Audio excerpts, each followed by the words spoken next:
Welcome to Word of Mouth, where dentists talk about how oral health is related to overall health, which is also known as the oral systemic connection. Although it might seem obvious that dental conditions and materials interact with the entire human system, there is a clear need for the mainstream medical community, policymakers, and the public to be educated about this reality as shown in recent research. That's why the International Academy of Oral Medicine and Toxicology, the IAOMT, bring you this podcast. The IAOMT strives for safer dentistry and a healthier world. Learn more about the IAOMT and the oral systemic connection at www.iaomt.org.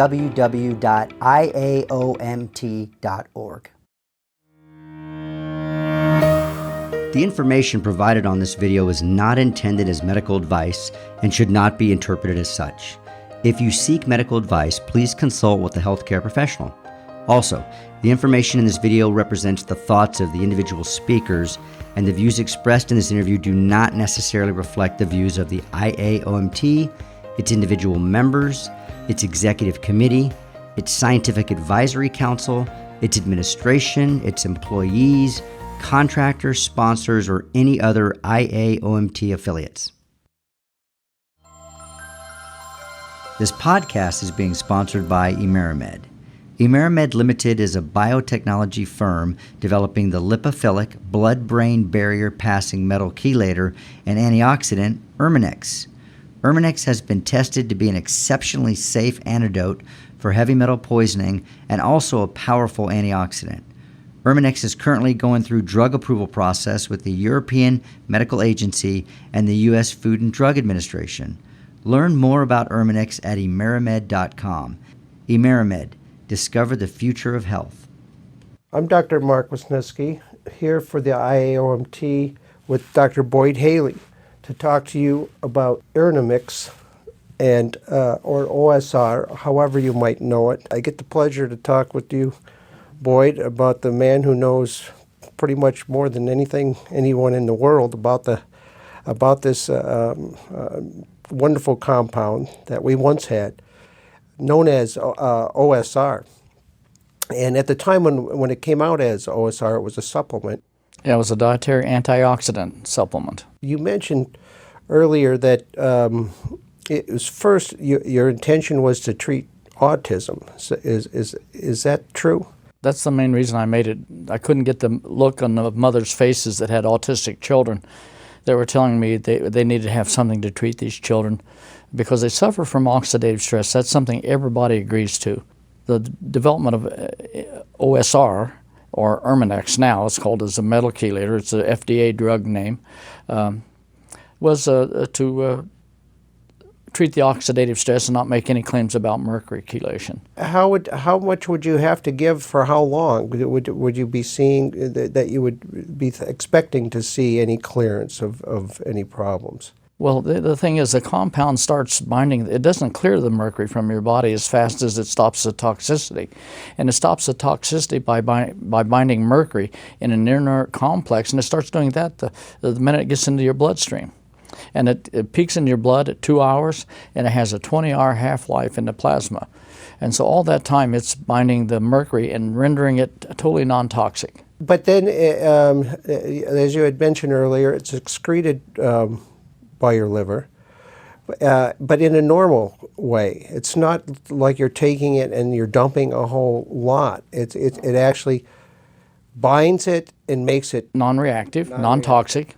And then the P450, it's the way you get rid of all hydrophobic drugs and compounds that your body doesn't want to retain. And the P450 is kind of slow, and so it will oxidize the mercury NBMI complex, and then it'll attach a glutathione to that oxidized complex, and then that glutathione is carried out, makes it water soluble, and so it can move it around. And there are carriers in the body. When you put glutathione on a product or a metabolite, it marks it for excretion through the feces. And so then it's transported and out of the body. Now, one of the problems that you've identified is that the mercury or the metals themselves are not actually the culprit, but it causes release of iron. Well, that's when people talk about the toxicity, like in Alzheimer's disease, the major brain destruction is caused by oxidative stress or the production of hydroxy-free radicals. Mercury cannot make hydroxy-free radicals. It doesn't donate electrons. It's not a redox metal, as we call it. But how mercury does that, and the other compounds that cause oxidative stress that don't donate electrons, is they knock iron off of the native iron binding sites, and iron is a tremendous catalyst for the production of hydroxy-free radicals. Is the compound actually then binding the iron and taking it out? Absolutely. This is the latest development in the compound Erminix. We know it treats mercury toxicity. We've treated rats with mercury, given them lethal doses, and then treat them with NBMI, and they don't die, and they don't develop bad kidneys, etc. And so we found the same thing with iron.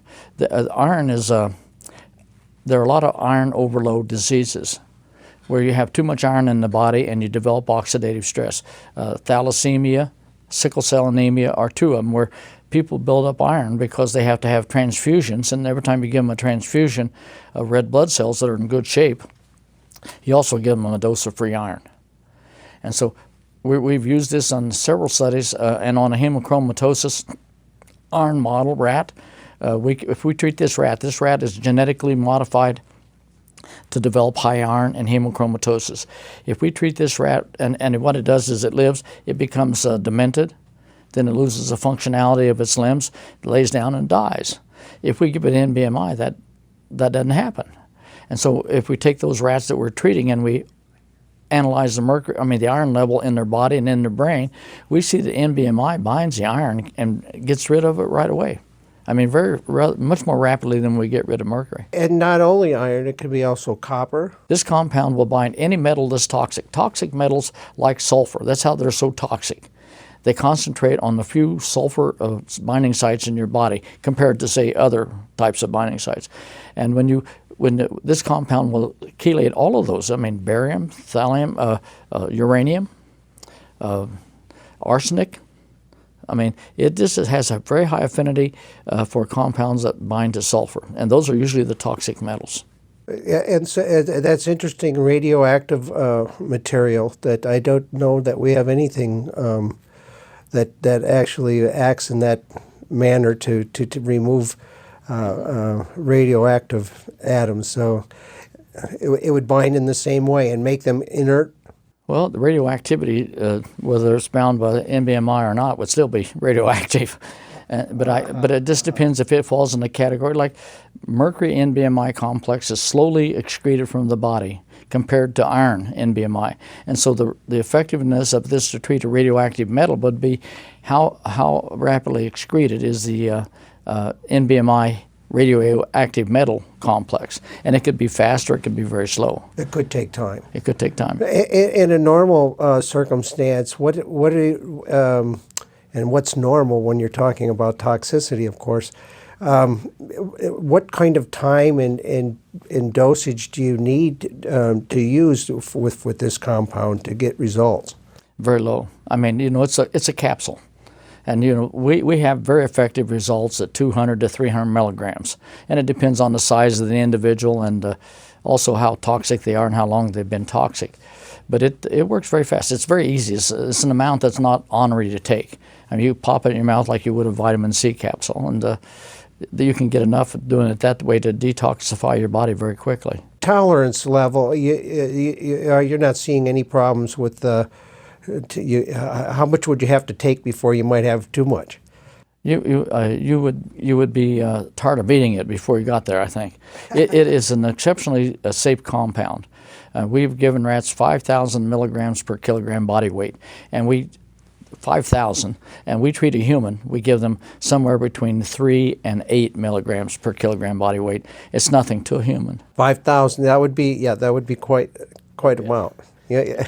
That's per kilogram, and you're 70 kilograms, so then it's 5,000 times 70 milligrams that you're taking. We give a person a 200 to 300 milligram capsule. This is wonderful. So what's a holdup? Where are we now with getting this back after we once had such early success with it? Well, the thing is, we sold this for 2 years as a dietary antioxidant because it's made out of 2 natural products. The structure contains 2 natural products. But then, and it was very effective on treating autistic children and people with arthritis. I mean, it was very good at removing the joint pain in certain people. And tremors, eliminate tremors in certain people. I wouldn't say everyone, but we had really good success, better than anything that's on the market today. But then the FDA has a mantra that if it cures a disease, it's a drug.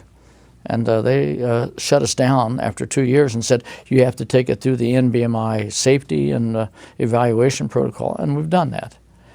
And they're doing that to make sure that we're not killing anybody by giving them something that might cause cancer later on or whatever. But the compound, we have yet to see, a discernible toxic effect of this compound if we give it anywhere near the level we need to give to eliminate mercury toxicity or iron toxicity. So you've done your stage 2 trials in South America. Am I correct on that? We did it in Ecuador on mercury toxic gold miners. Yes. Is that over with, or are you still continuing that? Well, that's over with, but we made a mistake because we followed somebody else's advice. And when you're giving the NBMI or the compound to people that are working, and so, they take it out and they're breathing 50 parts per million mercury every day, the placebo group went up and down like crazy because they've been burning gold or going to, I don't know how they live their lifestyle, but they're constantly being re-exposed. So right now we're repeating that study, hopefully. We're trying to get permission from NVIMA and the Colombian officials in Colombia, South America, to treat a group of people that were made mercury toxic by a young boy who found a glass bottle full of liquid mercury, and took it to his school, shared it with his parents, spread it all over the school, and made 128 people mercury toxic. Now those people aren't going back to work breathing mercury, so we want to go treat them and measure the effect of NBMI on them and their urinary mercury toxic. Now we had good effect on the placebo, on the people we treated with 300 milligrams of NBMI.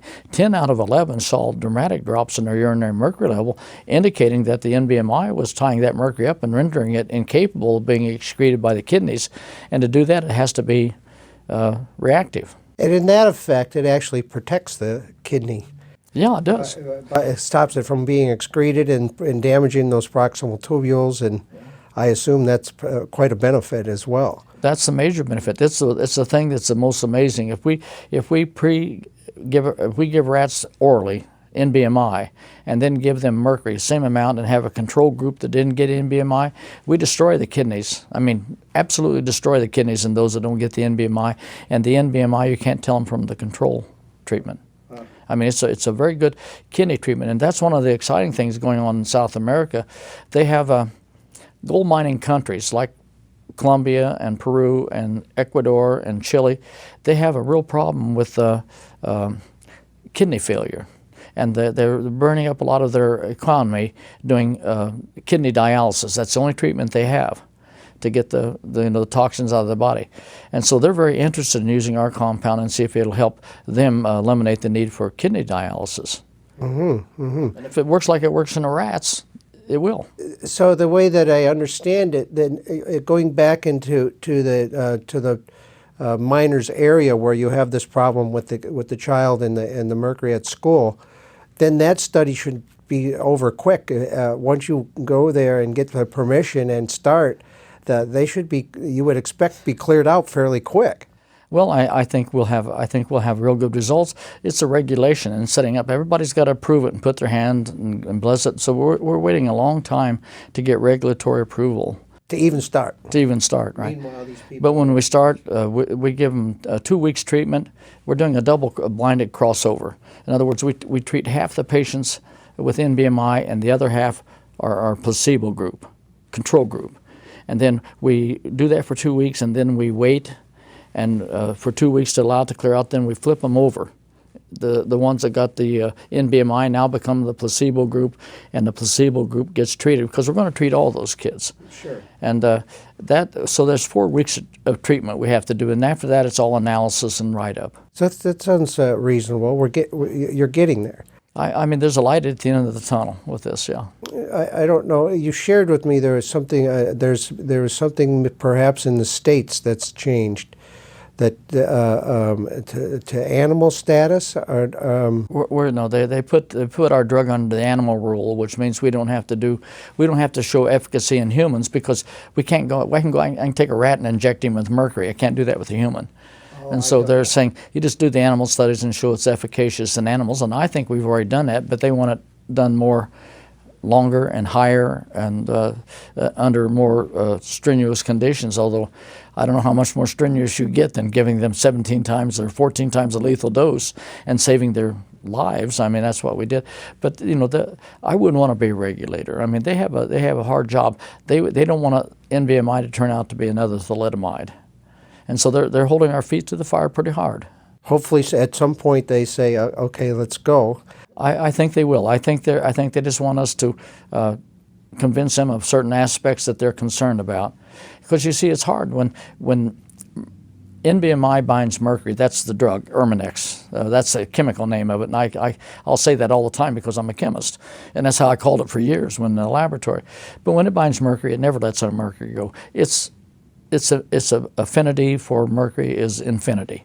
I mean, it never lets mercury come off. You can make the NBMI mercury complex and try to dissolve it in 10 millimolar EDTA, which binds mercury very tightly, and you can't get it to pull the mercury off.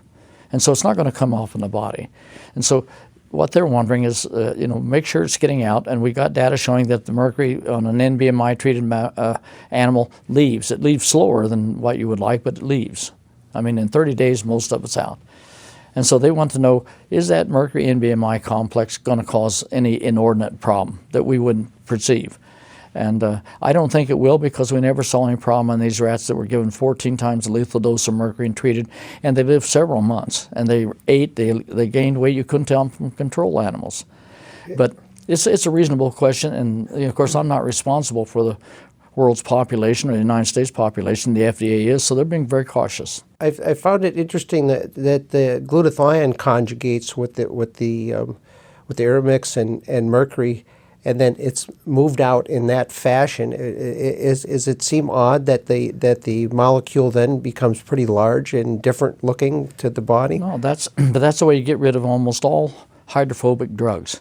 Hydrophobic drugs that you want to keep in your body get modified by the P450 system and inactivated and eliminated. And the way some of them do, and there's different pathways, but the one pathway, if it goes out fecally, is that you attach glutathione to the water-insoluble drug. And then that makes it charged, and now all of a sudden it can get out of the lipid bilayer and out of the body and become soluble. And when you put a glutathione molecule on, attach a glutathione molecule to another larger molecule, it marks that molecule for excretion. And so then it can transport. It's got something to grab it and take it out of the cell, release it into the plasma, and then it goes through the biliary transport system of the kidney, of the liver, and gets put into the fecal material. And the glutathione directs it that direction. That's the reason we know it's glutathione. We haven't isolated that glutathione complex, but if it goes out fecally, it's glutathione attached to it, because then it's the biliary transport system of the liver that moves it out. And we know that the NBMI mercury complex does not go out through the kidney. Totally eliminates that. Now, would there be any benefit to treating at the same time with liposomal glutathione to help this kind of process and elimination? Have you experimented with that? Or? No, we haven't tested that, and there could be a possibility there. But you have to worry about when glutathione in your plasma is 1,000 times lower than it is in your cells. And that's the way the Creator set us up. So we could use a glutathione to run against the concentration gradient, go out in the body, and carry trash out of our cells. And that's how we get rid of mercury. Mercury is bound by 2 glutathione molecules and is transported out of the body and eliminated fecally mostly, unless it's free. And so there are carriers that see that glutathione. I mean, there's a glutathione receptors in the biliary transport system that binds glutathione as it goes through there, and whatever is attached to it, it carries it out like a horse drawing a cart. In the dosage, your half-life is, as you say, 2 hours. Did you say? It peaks at 2 hours. You take if you have none in your body or a rat. I mean, we've said that been away in every animal we tested. 2 to 4 hours. You take an oral dose, a capsule of this, and it peaks in all your organs after 2 hours, 2 to 4 hours, somewhere in that range. And then it has a half-life in the plasma of a human of 22 hours. And so it's there, it stays in the plasma because it binds to the hydrophobic aspects of the human serum albumin. and other aspects. It stays, there's the hot pockets of hydrophobicity, and that's where the drug goes and hangs out and gets slowly excreted, put into the cells as time goes on.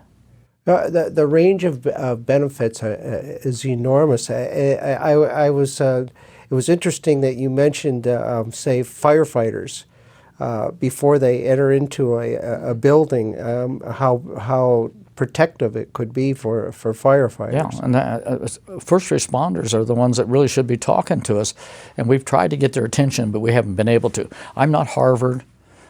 I'm not the NIH or the CDC. I'm a retired professor of chemistry.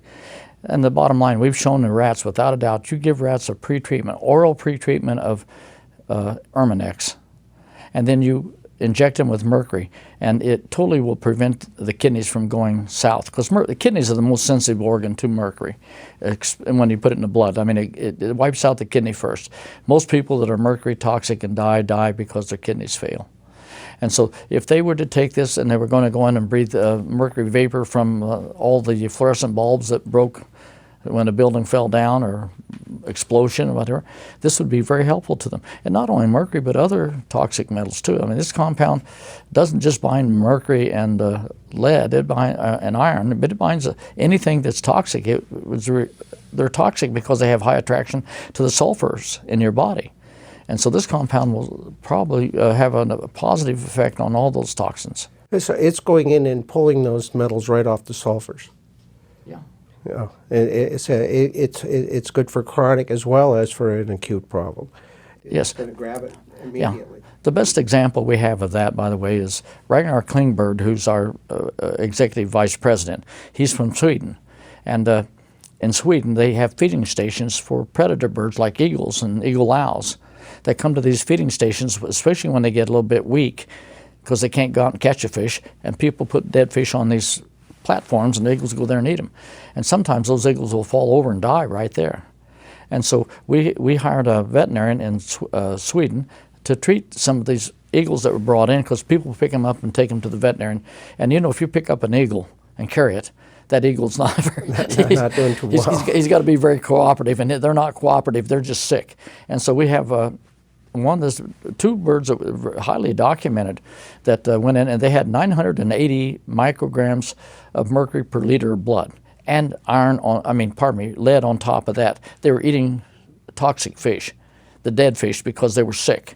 The more sick, and the fish that get mercury toxic are the ones that start dying and come up to the surface and wash up on the bank. And eagles are more scavengers than they are predators. Anyway, that eagle came in and he couldn't even set up. And they fed him dead rats and fed him orally for about 4 days. And we gave him 4 days of treatment, of one treatment a day of NBMI. And after about 5 days, he flew up on a perch, and they couldn't feed him anymore. And he slowly got better. And the last we saw him, he was flying around Sweden. But he didn't wave goodbye or anything. He wanted out of there. He didn't like us. He didn't know that we saved his life or anything. Or she. It was a she, I think, from what I've been told. But anyway, the bottom line is that eagle had to be sick and had to have mercury in the deepest recesses of its body. And was going to die. It was it couldn't even set up for several days when we had it first. And so this tells you this compound will go in and pull the mercury and toxic lead out of your body, no matter how deep it is. Just give it time and it'll get it all. Well, the problem we have in the world today is so many toxins, and the metals are everywhere. And so, if you happen not to be a real good excreter, you're really in trouble, and you need to do things, and this would be something that would be a regular kind of help for people that are in that situation.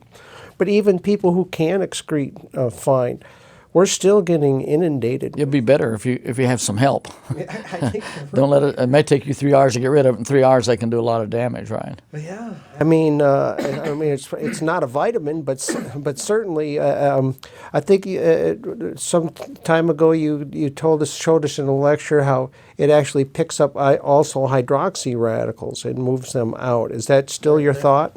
Oh, sure. That's the reason we sold it as a dietary antioxidant. We made it to chelate mercury because I was one of the people that thought mercury exposure was causing autism. I really did think that. I still do, but there are probably other things that do the same thing. But why did we have this big bolus of increase in autism. And so when we made that, actually it was a lawyer, an top lawyer at FDA was out now giving advice. He retired, and he told me, he said, Dr. Haley, don't you realize you have this tremendous antioxidant? Because I was having him help me write, the application to the FDA to get this accepted as a chelator. And he says, if this is an antioxidant, he says, the FDA judges you on what you claim, not what the compound does. He says, you could sell this as a dietary antioxidant if what you're saying is true, because I told him it was made out of 2 natural products. Its structure, and the structure is it's 2 natural products. That's the reason it's non-toxic. And the products are, once again, you had said earlier. Carboxybenzoate and cysteamine. So the carboxybenzoate comes from?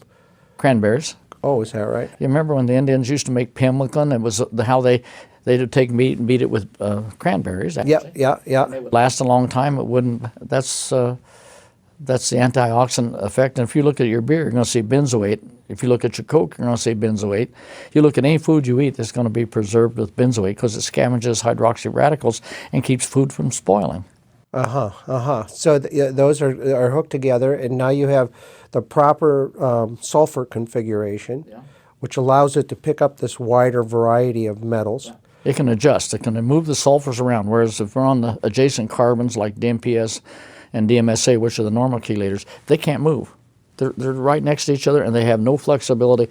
And our compound is like, like I said during the thing, it's like you're trying to catch a basketball and you can only get your arms this far apart. You can't catch mercury because there's not enough room in between your hands to bind it if it's 2 sulfurs on an adjacent carbon. I mean, carbons that are side by side. But if you have it out on extended arms, one arm can go out just like you catch a ball with one hand, put the other hand on it to confirm that you got it and hold it tight. And when that does, NBMI will never let mercury go. And that would be the same thing with alpha-lipoic acid, I assume, would be the same rigid structure with the... It's not as valid as this. And the worst thing about lipoic acid, where does lipoic acid go? It's the supplement you need for pyruvate dehydrogenase complex in the first step of the citric acid cycle. So if it binds mercury, you're helping your body carry mercury inside the mitochondria to the citric acid cycle, and it's an inhibited lipoic acid, so you're shutting down a pyruvate dehydrogenase complex enzyme that should not be shut down. So that compound shouldn't even be considered in that. I don't think so. I think it's a risk. I know somebody promoted that, but that doesn't fly with me. No, in what we had seen on social media, there's a good number of people who have trouble when they take it. So, and even I know that when it was offered to me, I was told with caution, see if you can tolerate it. Yeah. Well, I don't know if I want to take something if I got to take a risk. Can I tolerate it? So. But anyway, that lawyer is the one that told me that I should market it as an antioxidant. He said it is the most powerful, digestible, orally available to take it antioxidant that I know of. And when I did it and when I checked it out, now somebody may have come out with something bizarre, but it has a oxygen radical absorbance capacity that's just out of sight compared to most dietary antioxidants. I mean, we're in a 200,000, 300,000 per 100 gram region where most foods are 10 to 15. And so there's nothing that has the antioxidant capacity of NBMI that is available for you to take and not toxic to you when you take it, or so. That's pretty awesome, considering that everything basically is, every kind of illness is mediated by free radicals, Yeah, just about all. I tell people, if you don't believe it, just go type in your disease and oxidative stress after that, and you'll see the computer, Google will find a lot of interactions there. Hopefully people understand that free radical, and it's actually pretty simple when you start to look at it. And then if you take a look at that at OSR or Aeromix, it's just built. It's built for the job. It makes me look smarter than I really am. But the more we study it, I call it follow your nose research. You make a compound. First of all, it had to be able to bind mercury tightly. And you can engineer that. Anybody can look at the molecule and say, yeah, that would be a molecule that would bind mercury. But then you've got to get it inside the cell. And that's the reason we coupled these things such that there was no charge on the final molecule, so we could penetrate the biomembrane and get it in where you need it, where the toxicity is occurring. And when we did that, and then all of a sudden, I mean, I never made it to be an antioxidant because there were those all over the place. But when I did that, we sent it off, and we were flabbergasted about how high the ORAC score was. It's a very outstanding antioxidant. So you have an antioxidant that gets inside the cells, and a lot of the antioxidants, when you eat them, they're charged, and they get cleared from the blood very fast by the kidney. And ours doesn't. And the kidney, of course, is the place where it can cause the problems with those proximal tubules. And I can attest that when I discovered on my own that why I was so crazily toxic, and it felt like I was going to die every day, a heart attack, and I panicked, and I took some crazy compound that I shouldn't have taken, and it forced so much mercury out of my system all at once that I actually caused my kidney damage, and I had horrible gout for a year instantly from that point on. Horrible gout for a number of years until I believe my body's finally repaired itself, and I'm doing something right, but at least that went away, because that's no good. That brings up a point I want to make. I try to make it in my talk. Is NBMI will stop the toxicity of heavy metals and certain other things. It even stops it from some organic molecules if they're producing free iron. And the toxicity, it'll stop that very quickly, but it won't repair damaged tissue.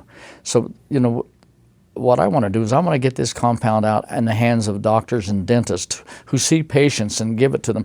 Then we'll see the recovery, and we'll see the real uses of the molecule, because it's just amazing the number of illnesses that when I sold it as a dietary antioxidant, people would take it. I mean, like people losing their tremor. And we found out on this compassionate use in Europe, we've had marvelous results on people with atypical Parkinson's. And that's a death sentence. When someone tells you got atypical Parkinson's, your time on this earth is not very long. And these guys are now out riding and doing normal life things. So, and that tells you that somewhere in Parkinson's disease, or at least in atypical, or in a small fractions of Parkinsonian patients, heavy metals are dramatically involved probably. I've always thought, and a lot of people in this academy pretty much believe that metals are at the root of all. Well, and they're not far from wrong, I don't think. The academy, I can't say enough for the people out there listening. If you're a dentist, join the IAOMT. These people are more interested in the science and the cause, and they want facts. They don't want your emotion or your pity. They want you to tell them, what are the facts?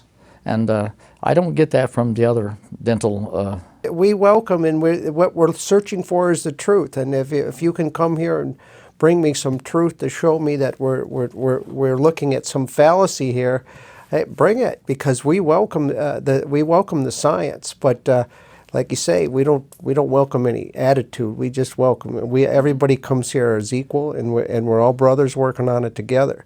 So I totally appreciate that, that. Well, it was said early on, because I told him I wouldn't come back if it was a fraudulent presentation of something just to make money. And it wasn't just me, but Mike Ziff, who was the ex-director.